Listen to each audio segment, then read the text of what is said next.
नमस्कार दोस्तों, स्वागत है आपका आपके अपने YouTube चैनल सफलता कोचिंग सेंटर पूर्सा में। बढ़ते हैं आज की नई क्लास के लिए। आशा है आप सभी को पुरानी क्लासें अच्छी लगी होंगी, तो चैनल को सब्सक्राइब करें, लाइक करें, कमेंट करें। तो बढ़ते हैं पहले क्वेश्चन की ओर। आज का पहला क्वेश्चन है भारतीय सुदूर संवेदन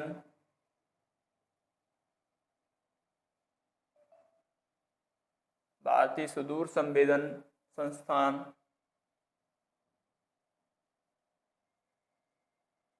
कहाँ स्थित है?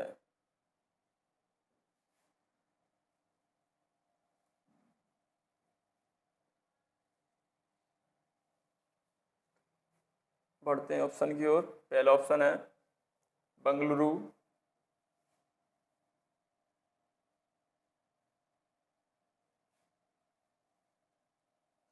बी ऑप्शन है हैदराबाद,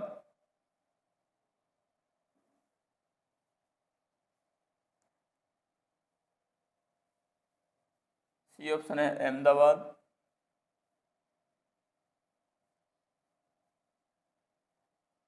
और डी ऑप्शन है देहरादून।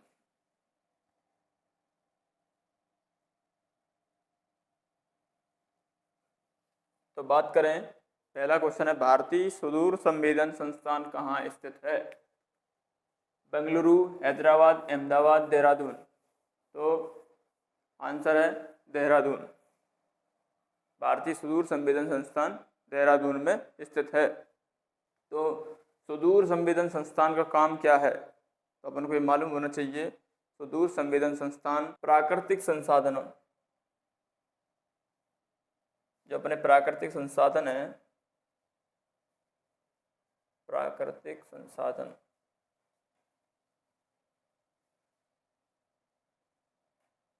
प्राकृतिक संसाधनों की सर्वेक्षण,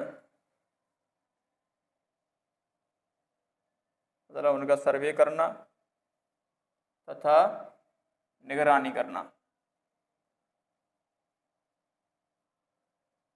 ये किसका काम है? सुदूर संवेदन संस्थान का काम है।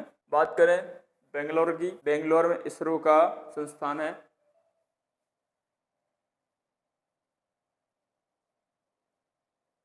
इसरो। बात करें अहमदाबाद की,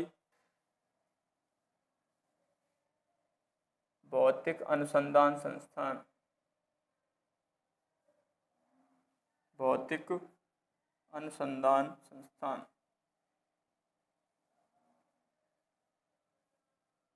संस्थान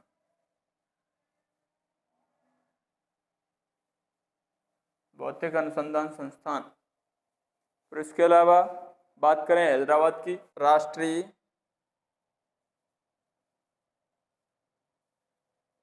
दूर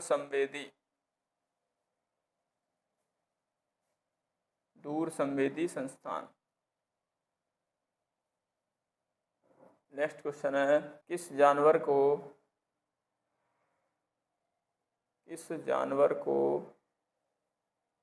1957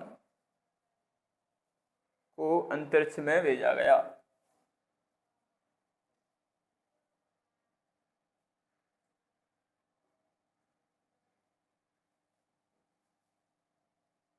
अंतरिक्ष में भेजा गया।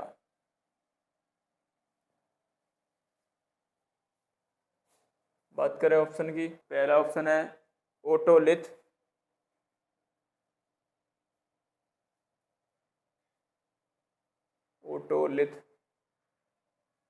बी ऑप्शन है लाइका,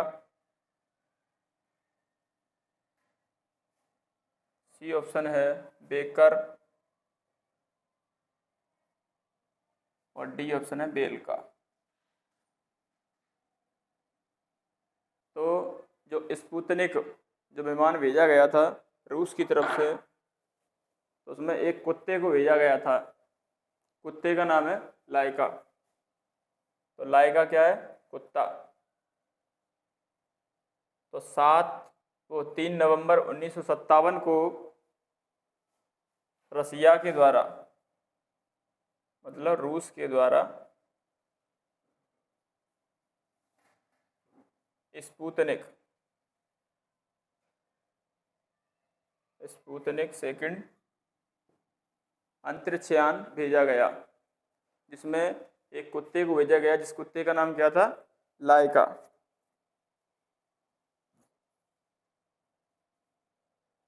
तो ये क्या था? स्पुतनिक 2 अंतरिक्ष यान।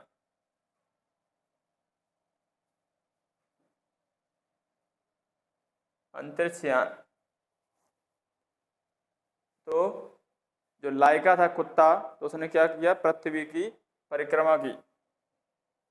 कुत्ते ने क्या की? पृथ्वी की परिक्रमा।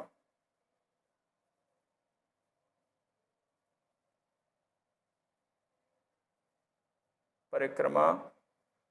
तो ऐसा अपन मान सकते हैं कि पृथ्वी की परिक्रमा करने वाला पहला जानवर तो क्या है? लाइका नामक कुत्ता, परिक्रमा करने वाला जानवर या जीव, जानवर मान लो, जानवर। ठीक है, 3 नवंबर 1957। बढ़ते हैं अगले क्वेश्चन की ओर। भारत में भारी जल बनाया जाता है। भारत में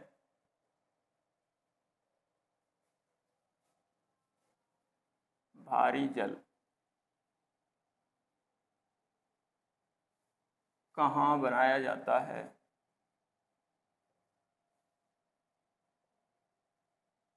बनाया जाता है।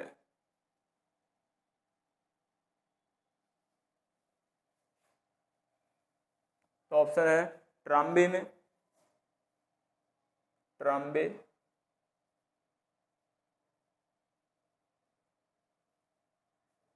बी ऑप्शन है असम में,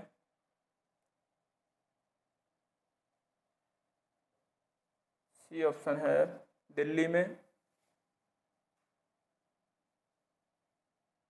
और डी ऑप्शन है भिलाई में।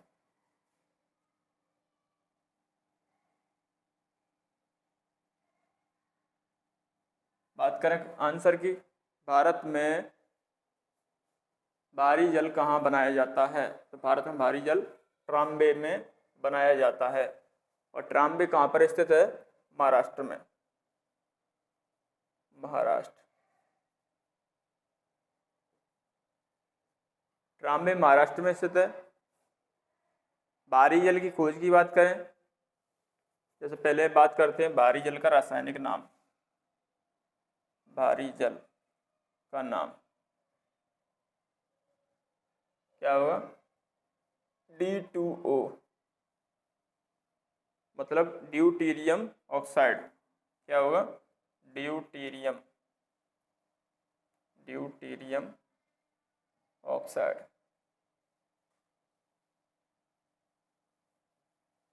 Deuterium oxide. अब बात करें ड्यूटीरियम ऑक्साइड की खोज किसने की?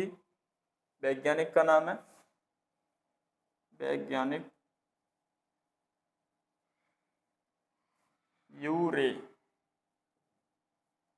यूरे ने क्या किया? भारी जल की खोज की। और भारी जल का भारत में कहाँ बनाया जाता है? ट्राम्बे में, जो महाराष्ट्र में स्थित है। और भारी जल का सूत्र क्या होगा? D2O, deuterium oxide. तो बढ़ते हैं अगले क्वेश्चन की ओर। रक्षा अनुसंधान एवं विकास संगठन का मुख्यालय कहाँ पर स्थित है? या फिर पूछता है कि रक्षा अनुसंधान एवं विकास संगठन की स्थापना कब हुई? रक्षा अनुसंधान और विकास संगठन, विकास संगठन का मुख्यालय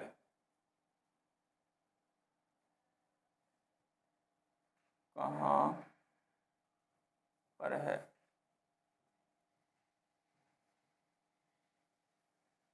तो बात करें ऑप्शन की, वर्ष 1950, वर्ष 1950, बी ऑप्शन है 1954,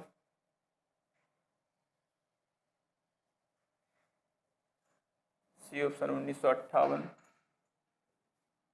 और डी ऑप्शन है 1959। ठीक है, तो बात करें इस क्वेश्चन की, रक्षा अनुसंधान और विकास संगठन का मुख्यालय कहाँ पर स्थित है। तो बात करें, जब ये क्वेश्चन इंग्लिश में आएगा तो इंग्लिश में क्वेश्चन ये जल्दी सॉल्व होने के चांसेस हैं, क्योंकि इसका मतलब रक्षा अनुसंधान संस्थान का बात करें तो शॉर्ट में बोलें इसको DRDO। बात करें DRD को full form defence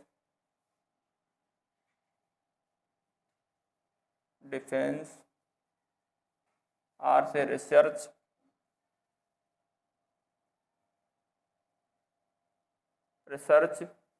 and development, या बात करें एंड फिर डेवलपमेंट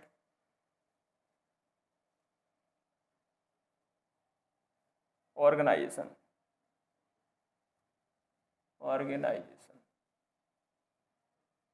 ठीक है, तो DRDO का फुल फॉर्म क्या है, defence research and development organisation, DRDO। Hindi में क्या बोलेंगे, रक्षा अनुसंधान और विकास संस्थान या विकास संगठन।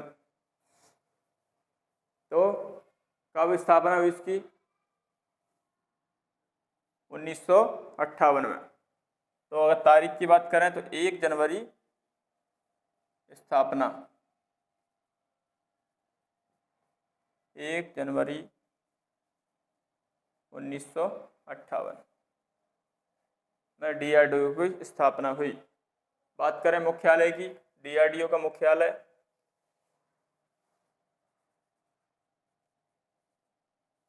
मुख्यालय कहाँ है, नई दिल्ली।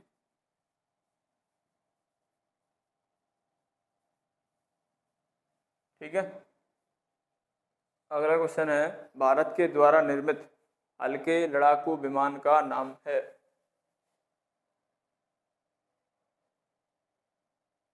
भारत के द्वारा निर्मित हल्के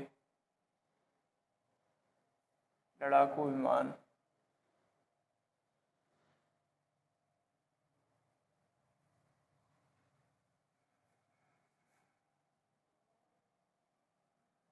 क्या है।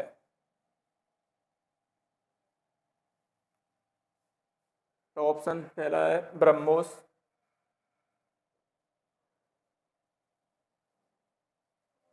मिसाइल।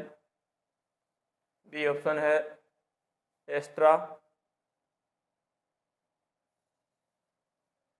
सी ऑप्शन है चेतक और डी ऑप्शन है तेजस।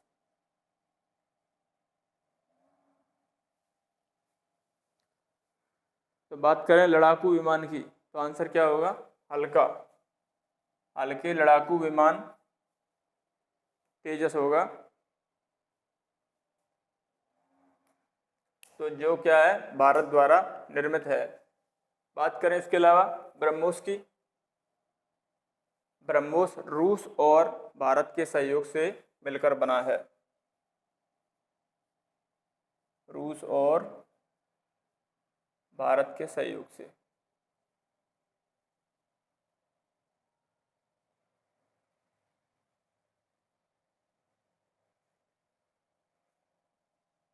ठीक है, रूस और भारत के सहयोग से मिलकर बना है, जो सतह से सतह पर मारक क्षमता है, सतह से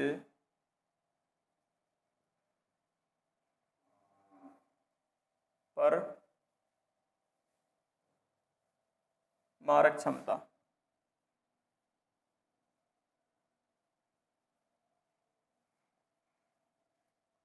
और ब्रह्मोस क्या है, एक मिसाइल है, मिसाइल। ब्रह्मोस क्या है, मिसाइल। बात करें तेजस में, किसने निर्माण किया है, हिंदुस्तान एरोनॉटिक्स लिमिटेड, HAL, अपन बोलते हैं HAL, हेल। तो हिंदुस्तान, फुल फॉर्म की बात करें Hindustan aeronautics limited. Hindustan aeronautics limited. बढ़ते हैं अगले क्वेश्चन की ओर।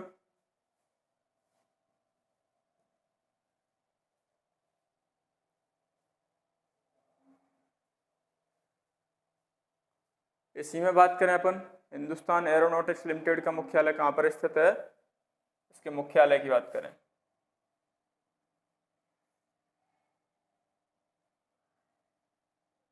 बेंगलोर, बंगलुरु। तो हेल का मुख्यालय कहाँ पर स्थित है, बंगलुरु में। बढ़ते हैं अगले क्वेश्चन की ओर। पहले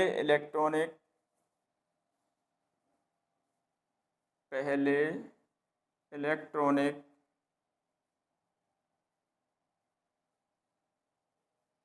अंकीय कंप्यूटर में क्या है।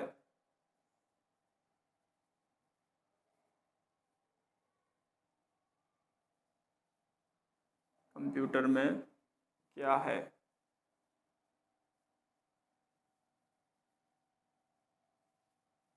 तो option A transistor,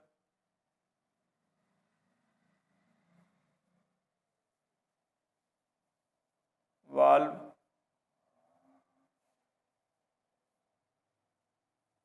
C option है कोर मेमोरी,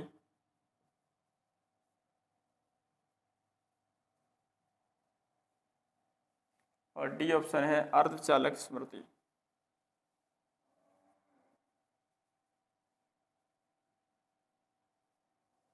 अर्धचालक स्मृति।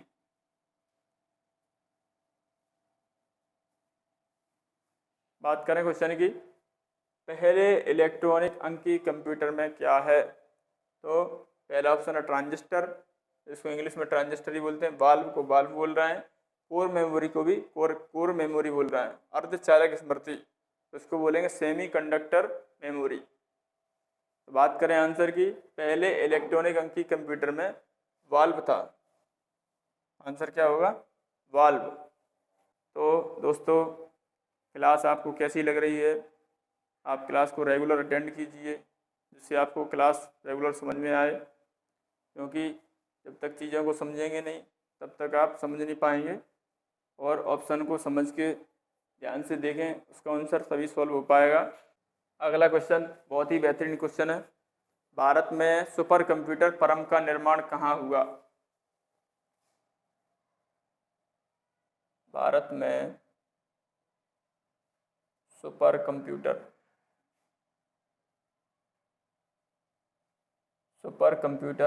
परम, ये सुपर कंप्यूटर का एक नाम है, परम का निर्माण कहाँ हुआ।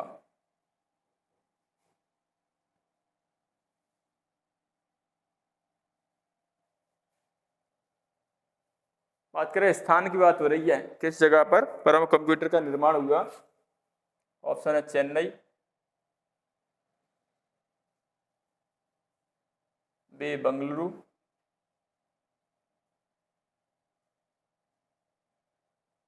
सी ऑप्शन है दिल्ली,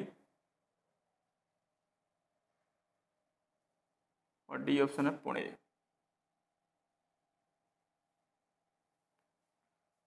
तो बात करें आंसर की, भारत में सुपर कंप्यूटर परम का निर्माण कहाँ हुआ, तो आंसर है पुणे। और पुणे कहाँ पर है, महाराष्ट्र में। ठीक है। और किसने बनाया परम कंप्यूटर। परम कंप्यूटर विजय भास्कर, डॉक्टर विजय भास्कर।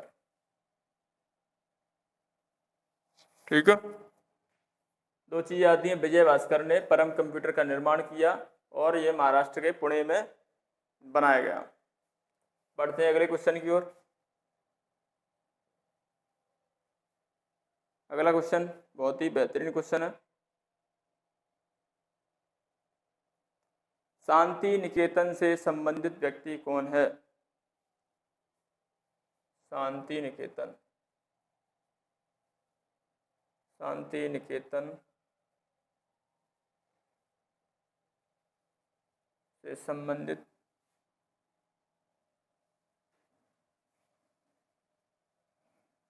व्यक्ति कौन है?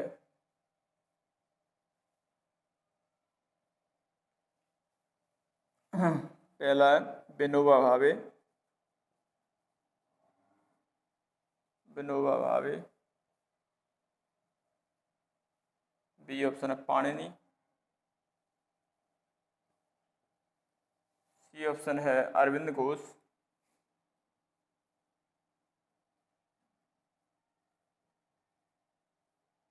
अरविंद घोष। और लास्ट ऑप्शन है रविंद्रनाथ टैगोर।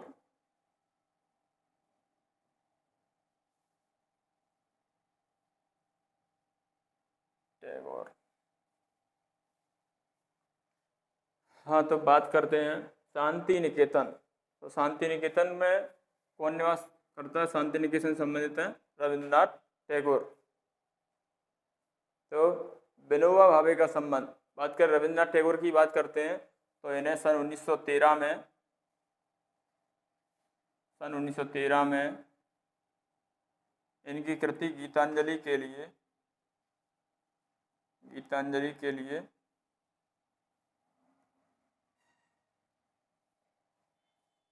साहित्य के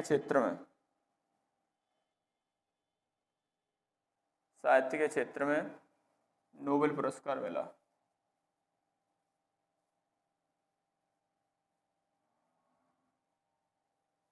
नोबेल पुरस्कार मिला। हाँ, तो अगला बात करते हैं विनोबा भावे की। भूदान आंदोलन से संबंधित हैं। भूदान आंदोलन, भूदान आंदोलन। और पाणिनि कैसे हैं? संस्कृत व्याकरण के जनक, संस्कृत व्याकरण के जनक। पाणिनि को क्या बोल रहा है? संस्कृत व्याकरण के जनक। इन्होंने कौन सी लिखी? अष्टाध्यायी। जैसा कि पिछली क्लास में भी डिस्कशन हुआ है कि पाणिनि के द्वारा कौन सी किताब लिखी गई? अष्टाध्यायी। और पाणिनि को संस्कृत व्याकरण का जनक माना जाता है।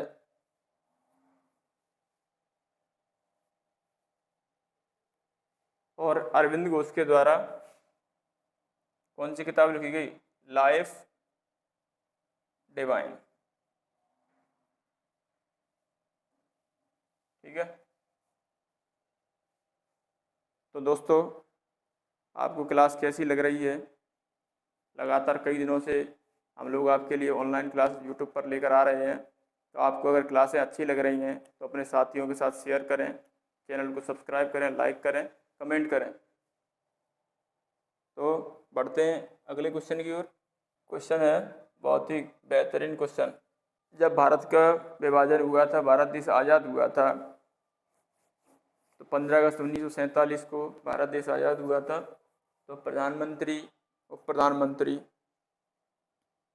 के पद की जिम्मेदारी हेतु सभी का चयन किया गया। तो उसी कड़ी में अगला क्वेश्चन है, भारत के प्रथम उप प्रधानमंत्री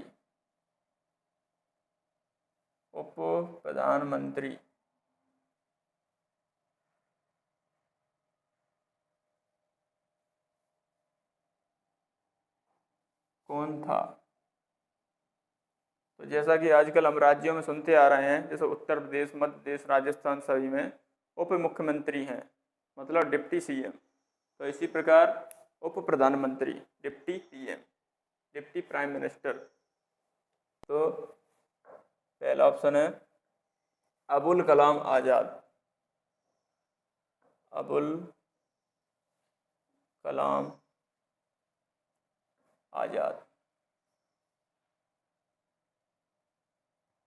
बी ऑप्शन है अमित शाह। अमित शाह। सी ऑप्शन है सरदार वल्लभ भाई पटेल।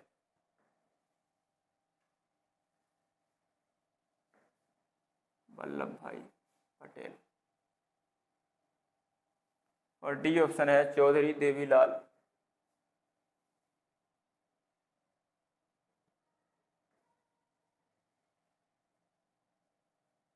देवीलाल। ठीक है, तो ऐसा मानना है कि जब जवाहरलाल नेहरू और सरदार वल्लभ भाई पटेल जब देश के विभाजन के पश्चात जब एकजुटता की बात आई तो प्रधानमंत्री के चुनाव के लिए एक वोटिंग की गई, तो उसमें सरदार वल्लभ भाई पटेल को मत ज़्यादा प्राप्त हुए, लेकिन कुछ गांधी जी द्वारा समझाइश के उपरांत जवाहरलाल नेहरू जी को प्रधानमंत्री के पद पर नियुक्त किया गया। तो उसके बाद भारत के प्रथम गृह मंत्री और उप प्रधानमंत्री का चार्ज मतलब किसे दिया गया? सरदार वल्लभ भाई पटेल को। आंसर क्या होगा? प्रथम उप प्रधानमंत्री कौन होंगे? सरदार वल्लभ भाई पटेल। और एक तो ये डिप्टी पीएम रहे हैं, उप प्रधानमंत्री। उप प्रधानमंत्री के अलावा इन्हें गृह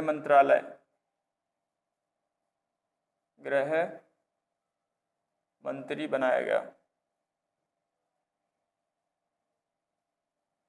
तो इस प्रकार प्रथम की बात करें, प्रथम उप प्रधानमंत्री और प्रथम गृह मंत्री कौन होंगे? सरदार वल्लभ भाई पटेल। तो 31। इसके अलावा सरदार वल्लभ भाई पटेल के फैक्ट्स की बात करें, इनके जन्म दिवस के अवसर पर राष्ट्रीय एकता दिवस मनाया जाता है। तो प्रतिवर्ष 31 अक्टूबर, कितने? 31 अक्टूबर को राष्ट्रीय एकता दिवस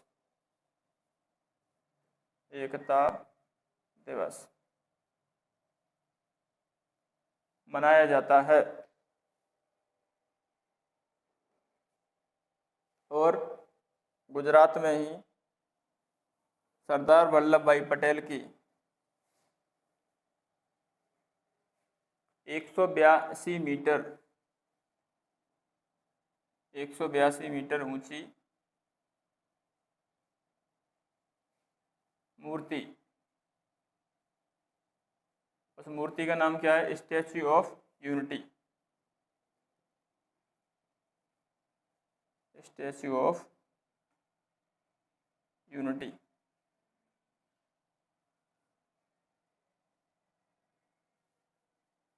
ठीक है, तो ये सरदार वल्लभ भाई पटेल के मेन फैक्ट हैं। बढ़ते हैं अगले क्वेश्चन की ओर।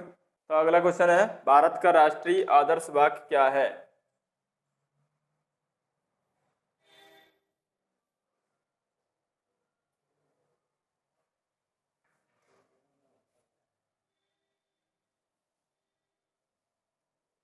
वाक्य क्या है? मतलब आदर्श वाक्य क्या है, मतलब मोटो, नेशनल मोटो क्या है? तो पहला ऑप्शन है सत्यमेव जयते। सत्यमेव जयते। बी ऑप्शन है वंदे मातरम। वंदे मातरम। सी ऑप्शन है जय जवान जय किसान। जय जवान जय किसान।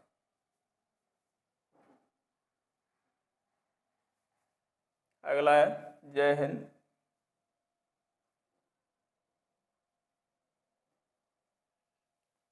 तो बात करें भारत का राष्ट्रीय वाक्य, तो राष्ट्रीय वाक्य की बात करें तो आंसर है सत्यमेव जयते। सत्यमेव जयते। सत्यमेव जयते कहाँ से लिया गया है? मुंडकोपनिषद से। मुंडकोपनिषद। मुंडकोपनिषद से लिया गया है। ठीक है। बात करें वंदे मातरम की। वंदे मातरम क्या है? राष्ट्रीय गीत। राष्ट्रीय गीत। अब राष्ट्रीय गीत किसने लिखा है? बंकिम चंद्र चटर्जी। बंकिम चंद्र चटर्जी। ठीक है। अब इसके मान के चलो गाने का समय, बंकिम चंद्र चटर्जी ने जो वंदे मातरम दिया है, इसके गाने का समय होता है 65 सेकंड। क्वेश्चन आता है कि बंकिम चंद्र चटर्जी द्वारा रचित वंदे मातरम को गाने का समय है 65 सेकंड, अर्थात 1 मिनट 65 सेकंड, वो 5 सेकंड, 1 मिनट 5 सेकंड। ठीक है। जय जवान जय किसान का नारा किसने दिया? लाल बहादुर शास्त्री। लाल बहादुर शास्त्री, जो कि भारत के प्रधानमंत्री रह चुके हैं।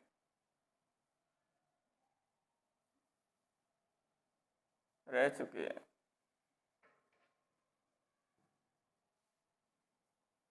जिन्होंने अपना कार्यकाल क्या है पूरा नहीं कर पाए थे और एक दुर्घटना में इनकी मृत्यु हो गई थी। ऐसा एक तथ्य है कि बताते हैं कि लाल बहादुर शास्त्री के पास जब इनका निधन होने के पश्चात इनके मतलब डॉक्यूमेंट वगैरह खंगाले गए तो इनके ऊपर 20,000 रुपये का कर्जा निकला था। बात करें जय हिंद की, तो जय हिंद का नारा किसने दिया? सुभाष चंद्र बोस। नेताजी सुभाष चंद्र बोस।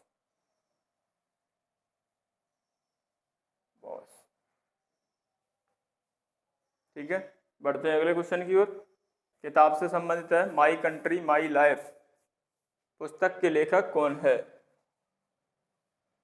माई कंट्री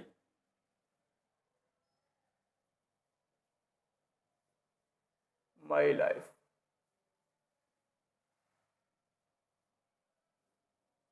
के लेखक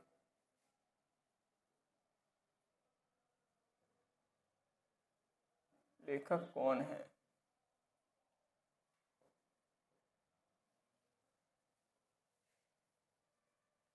तो बात करें ऑप्शन की। पहला ऑप्शन है ममता बनर्जी। ममता बनर्जी। बी ऑप्शन है लाल कृष्ण आडवाणी। लाल कृष्ण आडवाणी।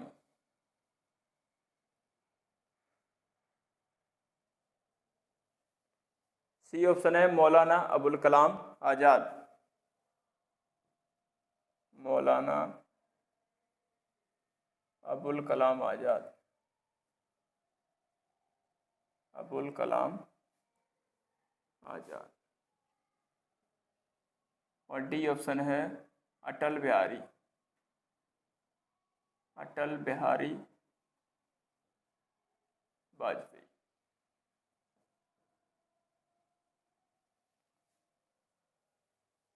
तो बात करें आंसर की। माई कंट्री माई लाइफ पुस्तक के लेखक कौन है? तो लाल कृष्ण आडवाणी। लाल कृष्ण आडवाणी को के द्वारा यह पुस्तक लिखी गई माई कंट्री माई लाइफ। वर्ष 2024 का वर्ष 2024 में भारत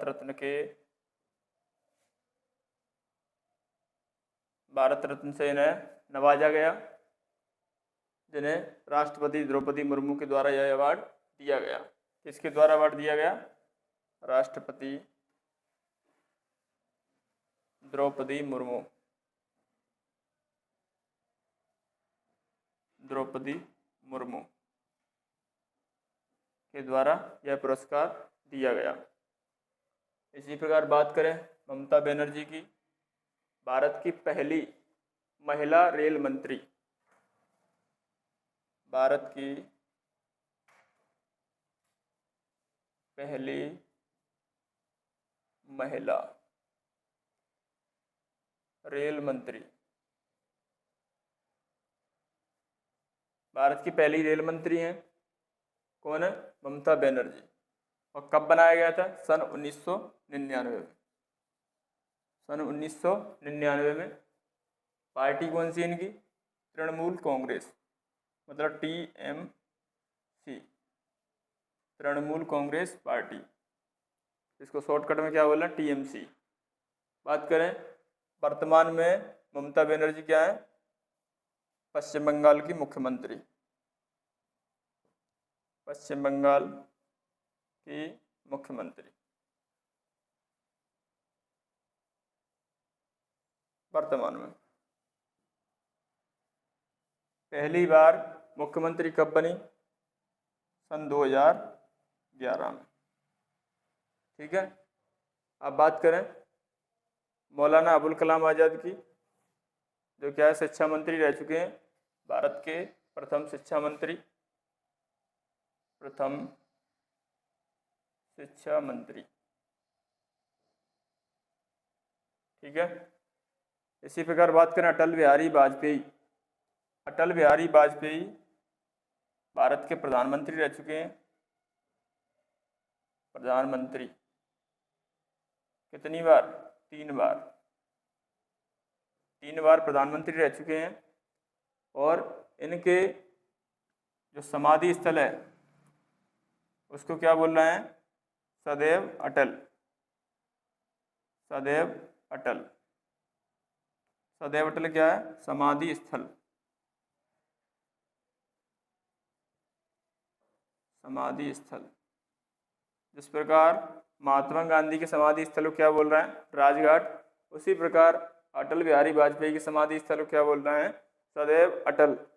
और इनके जन्म दिवस के उपलक्ष्य में भारत सरकार के द्वारा सुशासन दिवस मनाया जाता है। सुशासन दिवस मनाया जाता है। और अटल बिहारी वाजपेयी को भारत रत्न से भी सम्मानित किया गया है। भारत रत्न से भी सम्मानित किया गया है। ठीक है। और 16 अगस्त 2018 को इनकी मृत्यु हो गई थी। 16 अगस्त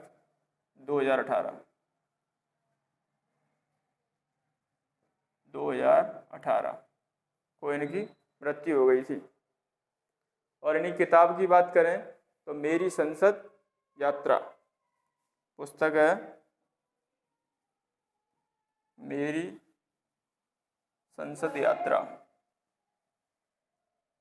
किसकी किताब है? अटल बिहारी वाजपेयी की।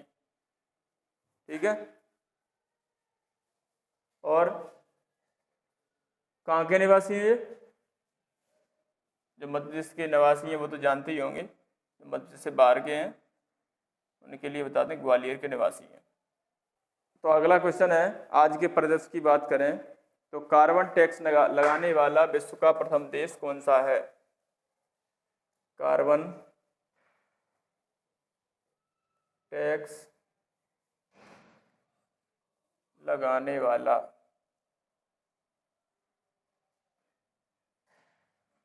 विश्व का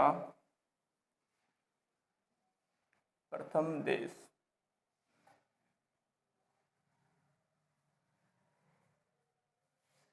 कौन सा है?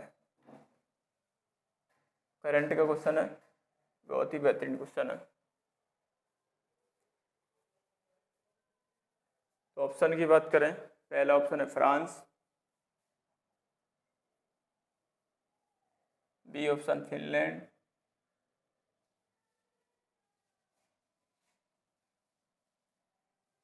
सी ऑप्शन है चीन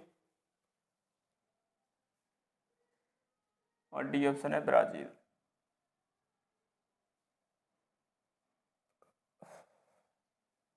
तो कार्बन टैक्स लगाने वाला विश्व का प्रथम देश कौन सा है? तो आंसर होगा फिनलैंड। ठीक है। अब बात करें फिनलैंड की राजधानी की।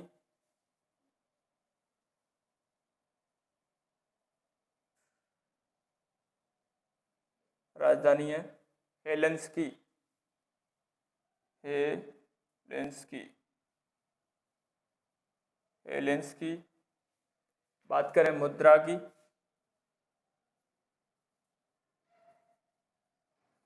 हेलेंस्की की मुद्रा है फ्रैंक।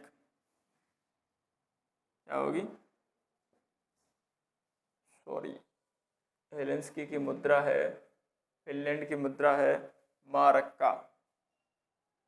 मारक्का। इसी प्रकार आगे बढ़ें तो चीन की राजधानी बीजिंग। बीजिंग क्या है राजधानी?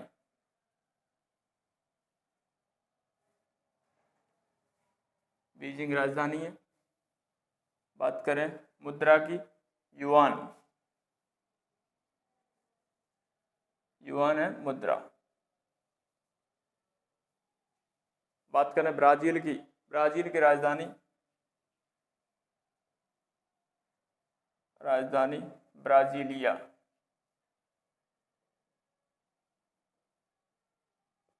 ब्राजीलिया। बात करें मुद्रा की, मुद्रा है रियाल। रियाल।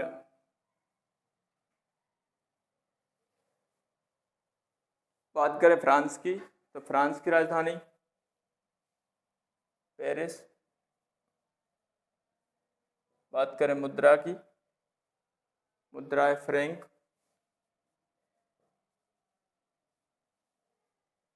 ठीक है। और पेरिस कौन सी नदी के किनारे पर है? सीन नदी। ठीक है, बढ़ते अगले क्वेश्चन की ओर।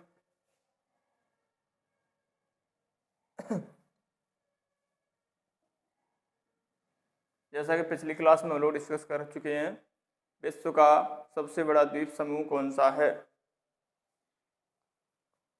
तो क्वेश्चन है, विश्व का सबसे बड़ा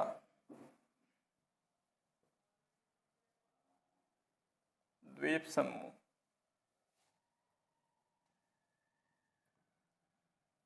कौन सा है?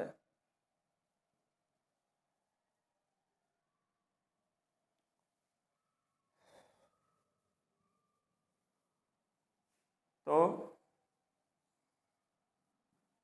सभी स्टूडेंट से, सभी व्यूअर्स से इस क्वेश्चन का आंसर कमेंट में ज़रूर दें, क्योंकि ये क्वेश्चन हम पिछली क्लास में डिस्कस कर चुके हैं। तो आपसे ये क्वेश्चन ज़रूर कमेंट में आंसर दें। ठीक है, तो क्लास अगर अच्छी लग रही है तो चैनल को लाइक करें, सब्सक्राइब करें और वीडियो को ज़्यादा से ज़्यादा शेयर करें। तो अगला क्वेश्चन है, अल्पसंख्यक अधिकार दिवस कब मनाया जाता है?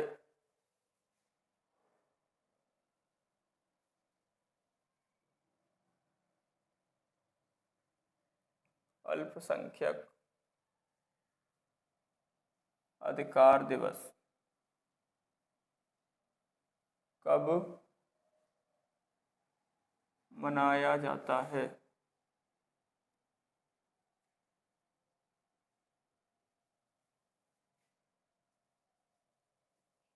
तो बात करें ऑप्शन की, 10 दिसंबर।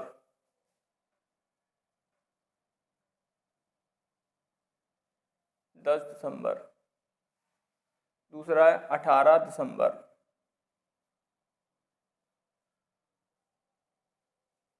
सी ऑप्शन है 1 दिसंबर।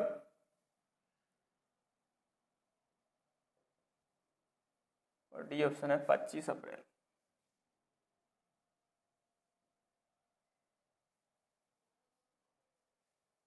तो जैसा कि अभी तक अपन ने क्वेश्चन देखा था, अंतर्राष्ट्रीय मानव अधिकार दिवस आपने सुना होगा, लेकिन आज अपन पढ़ रहे हैं अल्पसंख्यक अधिकार दिवस कब मनाया जाता है।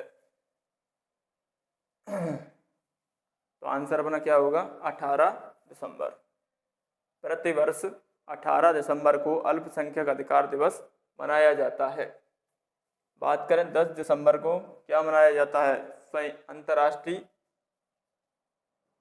अंतर्राष्ट्रीय मानव अधिकार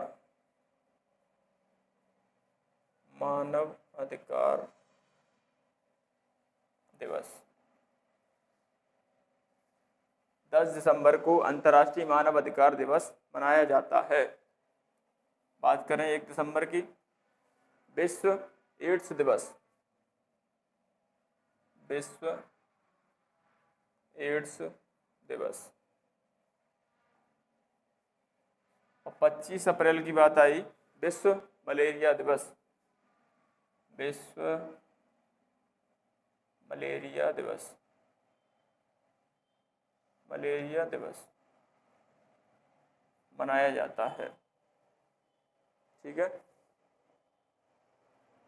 बात करें अगले क्वेश्चन की। भारत में निम्नलिखित में से किस खेल प्रतियोगिता के साथ ईरानी ट्रॉफी जुड़ी हुई है? मतलब कहने का क्वेश्चन मतलब यह है कि ईरानी ट्रॉफी का संबंध किस खेल से है। ठीक है, क्वेश्चन है ईरानी ट्रॉफी।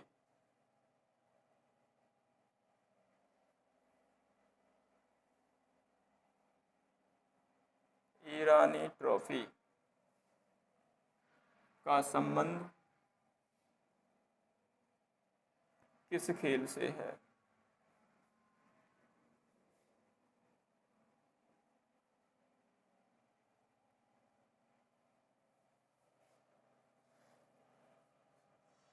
पहला ऑप्शन है क्रिकेट,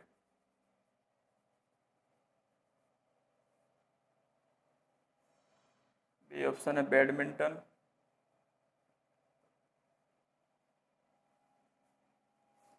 सी ऑप्शन फुटबॉल,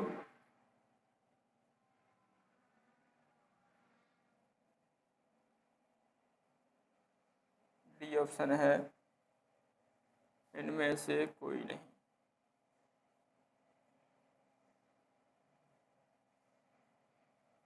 इनमें से कोई नहीं। तो बात करें Irani trophy, Ranji trophy, Deodhar trophy, Duleep trophy, ये सभी ट्रॉफी किस में आती हैं? क्रिकेट में। तो आंसर क्या होगा? क्रिकेट में।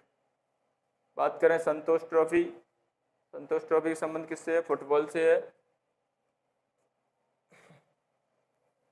तो बात करें क्रिकेट कहाँ पर खेला जाता है? क्रिकेट कहाँ पर खेला जाता है? पिच, पिच पर खेला जाता है। क्रिकेट की एक पिच होती है जिसमें क्रिकेट में कितने खिलाड़ी होते हैं? 11 खिलाड़ी।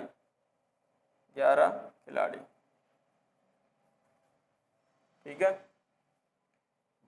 और बैडमिंटन कहाँ खेला जाता है? तो बैडमिंटन कोर्ट पर खेला जाता है। कैसा होता है? बैडमिंटन कोर्ट होता है जिसमें खिलाड़ियों की अधिकतम संख्या, सिंगल्स का मैच हो रहा है तो कितने खिलाड़ी होंगे? एक एक सिंगल खिलाड़ी होता है, एक खिलाड़ी होता है। अगर डबल्स का मैच हो रहा है तो 2 खिलाड़ी, 1 या 2 खिलाड़ी। बात करें फुटबॉल की, फुटबॉल मैदान पर खेला जाता है। मैदान पर खेला जाता है और खिलाड़ियों की संख्या कितनी होगी? 11। 11 क्या है? खिलाड़ी। ठीक है, तो दोस्तों आज का सेशन आपको कैसा लगा कमेंट करके ज़रूर बताएं और ज़्यादा से ज़्यादा इस वीडियो को शेयर करें अपने दोस्तों के साथ। बहुत बहुत धन्यवाद।